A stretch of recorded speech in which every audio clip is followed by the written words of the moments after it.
ভারতের বিমানবহরের সবচেয়ে ভরসা ও আস্থার নাম রাফাল।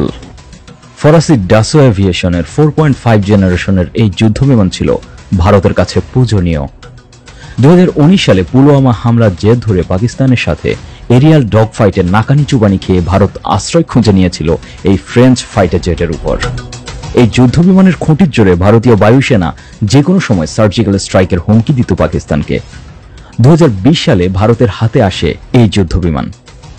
তার আগে 2019 সালে ফ্রান্সে গিয়ে এই রাফাল ফাইটার জেটকে ছুঁয়ে শাস্ত্র পূজা সেরে এসেছিলেন মোদির প্রতিরক্ষা মন্ত্রী রাজনাথ সিং।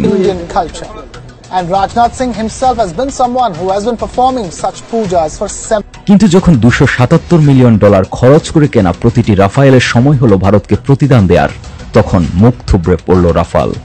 পাকিস্তানি JF-17 এর তাড়া খেয়ে রীতিমতো নিজের দেশে এসে ভূপাতিতের দাবি করা হলো রাফালের বিরুদ্ধে। যেন ছেড়ে দে মা কেঁদে বাঁচি অবস্থা। গতকাল পাকিস্তানের অভ্যন্তরে ভারতীয় মিসাইল ও বিমান হামলার মাধ্যমে ভারত পাকিস্তান যুদ্ধের উত্তেজনা চরমে পৌঁছেছে। গতকাল ভোররাতে ভারতের এই হামলার জবাবে পাকিস্তানি বিমানের ধাওয়া খেয়ে ফিরে আসে বেশ কয়েকটি ভারতীয় ফাইটার জেট। পাকিস্তানি সরকারের তরফে জানানো হয়েছে তারা ভারতের অন্তত 5টি যুদ্ধবিমান ভূপতিত করেছে, যার মধ্যে ভারতের অত্যন্ত গর্বের রাফাল যুদ্ধবিমানও রয়েছে। ভারতের প্রথম সারির সংবাদ মাধ্যম দ্য হিন্দু এদিন সকালে জম্মু ও কাশ্মীরে 3টি ভারতীয় যুদ্ধবিমান ভূপতিত হওয়ার খবর প্রকাশ করলেও পরে সে রিপোর্টটি সরিয়ে নিয়েছে।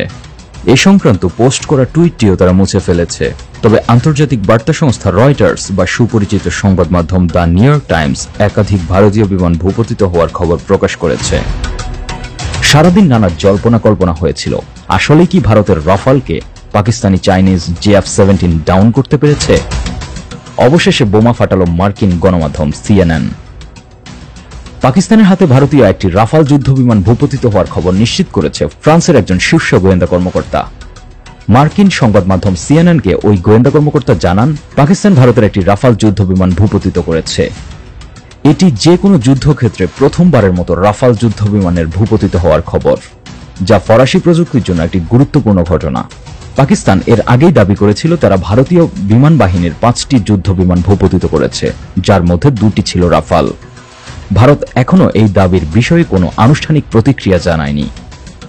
তবে ফরাসি ওই কর্মকর্তা CNN-কে আরও জানান, পাকিস্তান একাধিক রাফাল যুদ্ধবিমান ভূপতিত করেছে কিনা তা নিয়ে এখনো তদন্ত চলছে। ভারত নিয়ন্ত্রিত কাশ্মীরে যে বিমানটি ভেঙে পড়েছে তার কিছু যন্ত্রাংশের ছবি প্রকাশ পেয়েছে, যেখানে ফরাসি একটি নির্মাতা প্রতিষ্ঠানের নাম দেখা যাচ্ছে। তবে বিশেষজ্ঞরা বলছেন এটি রাফাল বিমানের অংশ কিনা তা নিশ্চিতভাবে এখনো বলা যাচ্ছে না। এদিকে রাফাল বিমান নির্মাতা প্রতিষ্ঠান ডাসো এভিয়েশন এখনো CNN-এর প্রশ্নের জবাব দেয়নি। রাফাল হলো উন্নত প্রযুক্তির সেই যুদ্ধবিমান যার কারণে ফ্রান্স ন্যাটোর F-35 যুদ্ধবিমানের প্রকল্প থেকে সরে আসে। এটি ফ্রান্সের প্রধান ফ্ল্যাগশিপ যুদ্ধবিমান। এদিকে পাকিস্তান ও চীনের ডিফেন্স অ্যানালিস্টদের দাবি, রাফাল ভূপাতিত করতে পাকিস্তান ব্যবহার করেছে চীনের তৈরি আকাশ থেকে আকাশে নিক্ষেপযোগ্য PL-15 ক্ষেপণাস্ত্র। এর মাধ্যমে চাইনিজ ক্ষেপণাস্ত্রের ফিল্ড টেস্ট সফলভাবে সম্পন্ন হয়েছে বলে মনে করছেন বিশ্লেষকরা। এদিকে সংবাদ মাধ্যমের বরাতে আরও জানা যাচ্ছে, ভারতীয় সীমান্তে PL-15 ক্ষেপণাস্ত্রের ধ্বংসাবশেষ উদ্ধার করেছে স্থানীয় পুলিশ।